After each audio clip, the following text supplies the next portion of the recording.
Thank you for booking with Hillclimb Garage. We're looking forward to seeing you.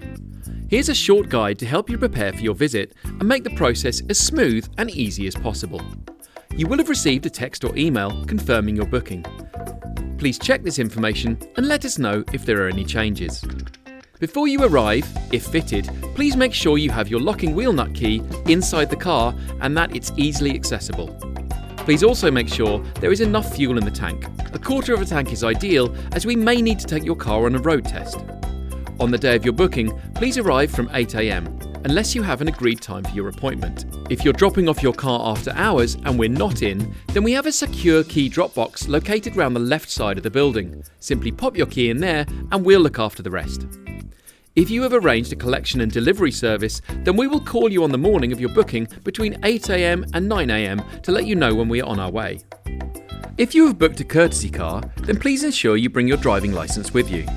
Whilst your vehicle is with us, we'll send you a video report via text and email detailing the inspection and advising on any other areas we have identified that may need attention, so please ensure you keep an eye out for this. If you have any questions regarding your booking or the process, simply give us a call and we'll happily discuss them with you. We look forward to seeing you and being at your service.